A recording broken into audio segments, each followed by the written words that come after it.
அனைவருக்கும் வணக்கம். இது கிஷோபா கடந்து Krishnan. Very good morning to all. சில என்ன பண்ணுறீங்க?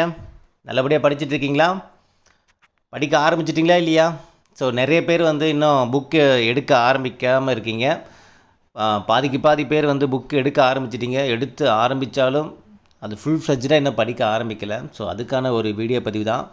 ஸோ டெய்லி இதை பற்றி போடும்போது உங்களுக்கு கொஞ்சம் கடுப்பாக தான் இருக்கும். என்ன சார் டெய்லியும் படிங்க படிங்கன்னு சொல்லிகிட்டே இருக்காரு, நம்ம சூழ்நிலை நமக்கு தானே தெரியும் அப்படின்னு நீங்கள் சொல்கிறது எல்லாமே ஓகே தான். ஸோ உங்கள் சூழ்நிலை எனக்கு தெரியுது. அட்லீஸ்ட் ஒரு 100% புரிஞ்சிக்க முடியலனாலும் ஒரு 50% உங்களுடைய கஷ்டம் என்னால் புரிஞ்சிக்க முடியுது. அதுக்காக நீங்கள் அப்படியே இருங்க, காலம் முழுக்க நீங்கள் அப்படியே அதையே யோசிச்சுட்டே உட்காந்துருங்க, அதே கஷ்டத்துலேயே இருங்க, உங்கள் ஹெல்த்தை பார்த்துக்காமல் சாப்பிடாமல் தூங்காமல் ஏதோ பித்து பிடிச்ச மாதிரி அப்படியே இருங்க அப்படின்னு என்னால் விட முடியாது. ஓகேங்களா? ஸோ அதுக்கு உண்டான இன்னொன்று மாற்று வழியும் நான் சொல்லி தான் ஆகணும். ஆல்ரெடி நடந்துகிட்டு இருக்கக்கூடிய விஷயங்களுக்கான ஒரு கருத்தையும் நான் சொல்லி தான் ஆகணும். புரியுதுங்களா? ஸோ இப்போ வரக்கூடிய தேர்வுகள், ஓகேங்களா, குரூப் 2 எக்ஸாமாக இருக்கட்டும், இல்லை அடுத்து குரூப் 4 எக்ஸாமாக இருக்கட்டும், அதை நோக்கி பயணிக்கிறவங்க பயணிக்க ஆரம்பிச்சிடுங்க. சரிங்க சார், இதுக்கு முன்னாடி நடந்த எக்ஸாமில் இவ்வளோ அநியாயம் நடந்திருக்கே சார், இதுக்கெலாம் என்ன சார் சொல்யூஷன் அப்படின்னா, அதுக்கான முயற்சி தான். நம்ம என்னென்ன பண்ணுமோ எல்லாமே பண்ணியாச்சு. வரக்கூடிய நாட்களும் என்னென்ன பண்ண முடியுமோ எல்லாமே பண்ண தான் போகிறோம். புரியுதுங்களா? இப்போ நீங்கள் அதுக்கான சொல்யூஷன் நான் எனக்கு என்னென்னு தெரிஞ்சால் தான் நான் அடுத்து படிப்பேன் அப்படிங்கிறது, அது என்ன ஆகிடுனா காலங்கள், நம்ம அதான் இந்த இடத்துல போட்டுரு, காலங்கள் இல்லை நமக்கு. ஸோ அதான் ரொம்ப ரொம்ப முக்கியம். நமக்கான காலங்கள் இல்லை. பின்னாடி திரும்பி பார்த்தா நமக்கான சொல்யூஷன் கிடைச்சாலுமே கூட அந்த காலங்கள் திரும்ப நமக்கு கிடைக்காது. இப்போ ஒரு 4 மாதம் நீங்கள் இதுக்காக ஸ்பெண்ட் பண்ணி நீங்கள் படிக்காமல் விட்டீங்க அப்படின்னா 4 மாதத்துக்கு அப்புறம், இல்லை எப்போயாவது 3 எக்ஸாமே வச்சாலுமே கூட நம்ம படிச்சிருந்தால் மட்டும்தான் அந்த எக்ஸாம்லேயும் நம்ம பாஸ் பண்ண முடியும். அப்போ படிப்பை நிறுத்திட்டு படிக்காமல் இருந்து இங்கே ஒரு விஷயத்துக்காக போராடுறது அப்படிங்கிறது வேண்டாம். ஓகேண்ணா? நீங்கள் படிப்பை தொடர்ந்து படிச்சுக்கிட்டே இருங்க.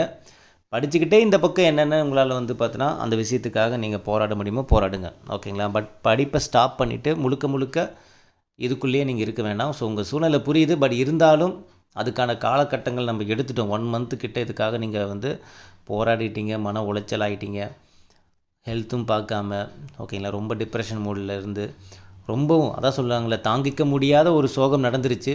ஸோ அதுலேருந்து மீண்டு வர்றதுக்கான நாட்களும் நம்ம ஒரு 1 மந்த்து கிட்ட ஆயிடுச்சு.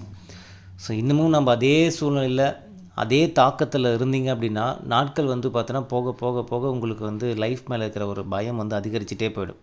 ஸோ அதுக்காக தான் சொல்கிறேன், புக் எடுத்து வச்சு படிக்க ஆரம்பிச்சிடுங்க. சரிங்களா? ஸோ இது நான் சொல்லும்போது தான் சொல்கிறேன், இல்லை நான் இது சொல்லும்போது உங்களுக்கு கோபம் வரும், இரிட்டேட்டிங்காக இருக்கும். பட் இருந்தாலும் டெய்லியும் ஒரு 10 பேராச்சும் நீங்கள் படிக்க ஆரம்பிப்பீங்க அப்படிங்கிறதுனால தான் இந்த வீடியோ பதிவு கொடுக்குறேன். ஓகேங்களா? ஏன்னா நீங்கள் டிஎன்பிசி எனக்கு வேண்டாம் அப்படின்னு நினச்சிருந்தா நீங்கள் எப்பயே டிஎன்பிசி விட்டு போயிருக்கலாம். ஓகேங்களா? இல்லை நீங்கள் இந்த வீடியோ பதிவு பார்க்குறவங்க எல்லாருமே இன்னும் டிஎன்பிசி விட்டு போகாதவங்க தான். ஏதோ ஒரு நம்பிக்கை உங்களுக்கு டிஎன்பிசி மேலே இருந்துட்டு தான் இருக்குது. நம்ம 1000 நம்ம டிஎன்பிசி மேலே குறைகள் இருந்தாலும் ஏதோ ஒரு வகையில் டிஎன்பிசி நம்மளை காப்பாற்றுங்கிற ஒரு நம்பிக்கை ஒரு ஓரமாக இருக்கிறதுனால தான் இப்போ வரைக்கும் டிஎன்பிசியை நீங்கள் ஃபாலோ பண்ணிகிட்ருக்கீங்க. ஓகேங்களா? ஸோ அதனால் நீங்கள் போராடினாலும் சரி, ஓகேங்களா, ஸோ ஆல்ரெடி முடிஞ்ச ஒரு எக்ஸாமில் அந்த அநீதிக்கான ஒரு தீர்வு கிடைக்கிறதுக்காக நீங்கள் கஷ்டப்படுறது, இது எல்லாமே ஒரு பக்கம் ஒரு பக்கம் பண்ணிகிட்டே இருங்க.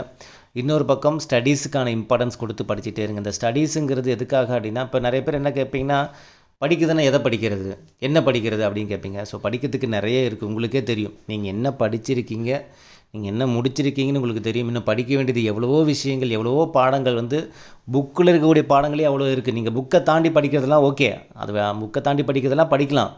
புக்குக்குள்ளே படிக்க வேண்டிய பாடங்களே நீங்கள் அவ்வளோ இருக்குது. கிட்டத்தட்ட பார்த்தோன்னா 6th to 12th வரைக்கும் எல்லா யூனிட்லேயும் முக்கியமாக படிக்கக்கூடிய ஒரு 100 லெசன்ஸ் இருக்குது. பார்த்திங்களா? அந்த 100 லெசனே எவ்வளோ பாடங்கள் நம்ம நல்லா தெளிவாக தரவாக படிக்க வேண்டியது இருக்குது.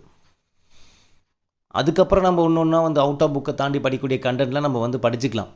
ஃபஸ்ட்டு புக்குக்குள்ளே இருக்கிற கண்டென்ட்டு அவ்வளோ இருக்குது, அதையும் படிக்கணும். புக்கை தாண்டி இருக்கக்கூடிய விஷயங்களும் வரக்கூடிய நாட்கள் நம்ம கொஞ்சம் படிக்கணும். அப்படிங்கும்போது நம்ம என்ன படிக்குதுங்கிற கேள்விக்கு இங்கே எதுவுமே பார்த்தோன்னா விடை தெரியாமலே இல்லை, அவ்வளோ விஷயங்கள் இருக்குது.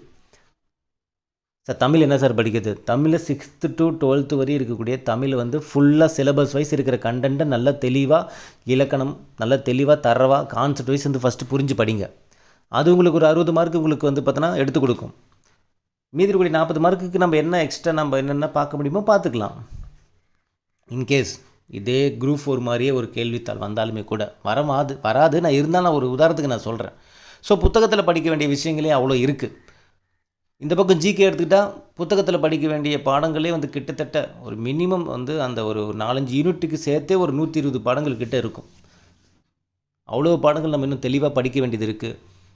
இன்னும் பாலிட்டி வந்து நிறையா வந்து பார்த்தோன்னா அவுட் ஆஃப் புக்கை தாண்டி படிக்க வேண்டிய கண்டென்ட் இருக்குது. ஐஎன்எம்முக்கு படிக்க வேண்டியது கண்டென்ட் அவுட் ஆஃப் புக்கை தாண்டி படிக்க வேண்டியது இருக்குது. ப்ரீவியஸ் கொஸ்டின் பேப்பர் நம்ம நல்லா ரெஃபர் பண்ணி கோத்ரூ பண்ண வேண்டியது இருக்குது. கரண்ட் அஃபேர்ஸ் திட்டங்கள் நிறைய பேஸ் பண்ணி படிக்க வேண்டியது இருக்குது.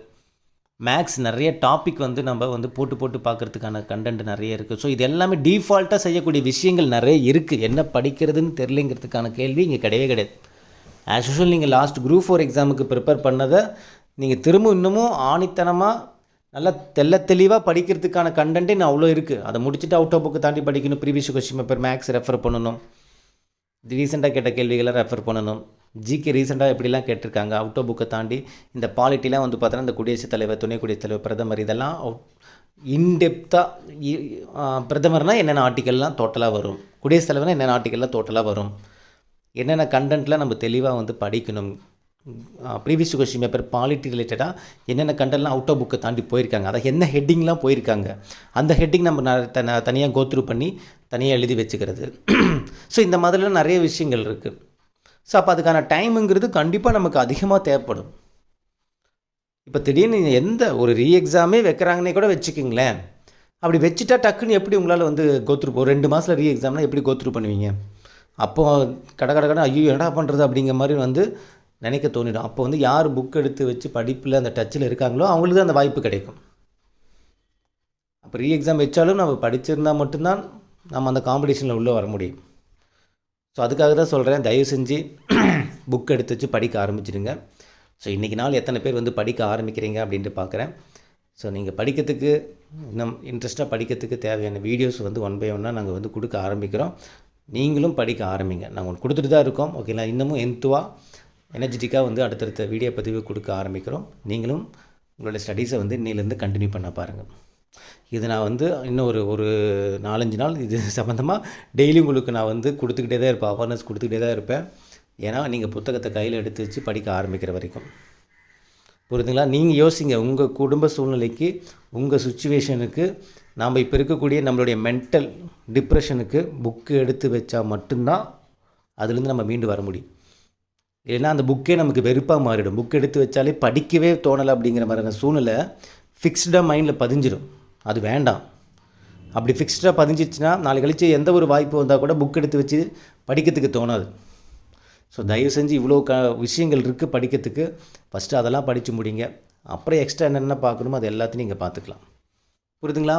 ஓகே, இந்த வீடியோ உங்களுக்கு பிடிச்சி நினைக்கிறேன். மீண்டும் அடுத்த ஒரு தகவலுடன் சந்திக்கலாம். இது கிஷோப் அகாடமி, உங்கள் கிருஷ்ணன். தேங்க்யூ.